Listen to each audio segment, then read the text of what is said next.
Good morning everyone, this is Charalambos Pissouros, Senior Analyst at IronFX, bringing you the morning comment for the 12th of July. Today, the main event will be the Bank of Canada policy meeting, and the forecast is for the bank to raise its benchmark interest rate by 25 basis points.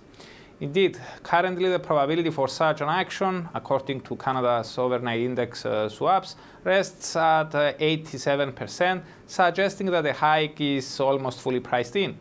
Having said that, we stick to our non-consensus view that the Bank of Canada could remain on hold today, although we admit it's a very close call. We do expect a hike soon, but we think that this meeting is too early. In our view, it would be very strange for the Bank of Canada to hike while underlying inflation is trending lower, even if the bank expects it to pick up soon. If we are right, the Loonie is likely to sink on the news. $CAD is likely to surge back above 130, something that could change the outlook back to neutral from negative, as this will bring the rate back within the sideways range that contained the price action since the 9th of September. Even if we are wrong though and policymakers do raise rates, that does not necessarily imply a stronger Canadian dollar, as a hike is practically fully priced in. If the hike is not accompanied by strong signals that further rate increases are on the table soon, this may turn out to be a sell the fact event, as investors take the opportunity to lock in profits on their prior long-CAD positions. $CAD could rebound on that, but we expect such a move to remain limited below the psychological zone of 130. In this case, the outlook would remain negative, and the 130 territory may be a good point for the bears to take charge again. For CAD to rally after this decision, the Bank of Canada would need to hike and at the same time signal further hikes in the months to come.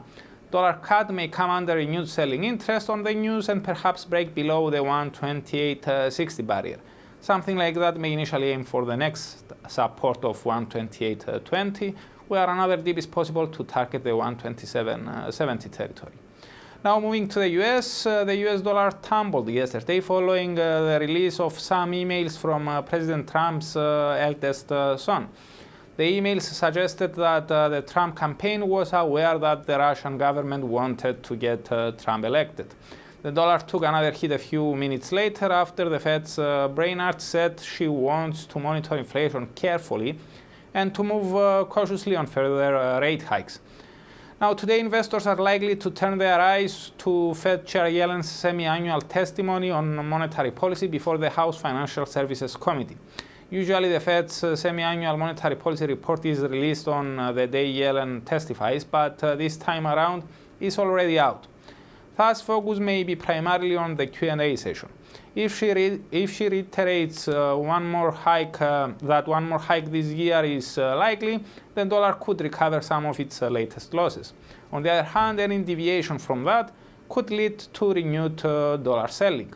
Overall, though, we think that the nation's CPIs on Friday may play a bigger role in shaping market expectations regarding the Fed's next move. Euro-dollar edged north on Tuesday after it hit support near the crossroad of the 113.80 level and the short-term upside support line taken from the low of the 22nd of June. The pair emerged above the resistance now turned into support of 114.50 to hit the 114.85 hurdle. The price structure still suggests a short-term uptrend, and thus even if Yellen boosts the dollar and the pair slides, we would treat that as a corrective phase. Now, as for today's indicators, we get UK employment data for May. The forecast is for the unemployment rate to have held steady and for average weekly earnings to have slowed, something that could curb some speculation regarding a Bank of England hike soon and thereby weigh on the pound. For more information, please read the full comment on IronFX.com or download our app and get all the information you need to trade. Also, you can follow us on Twitter, like us on Facebook, subscribe to our YouTube channel, or circle us on Google Plus to get more trading ideas. This is Charalambos Pissouros, Senior Analyst at IronFX, wishing you solid trading.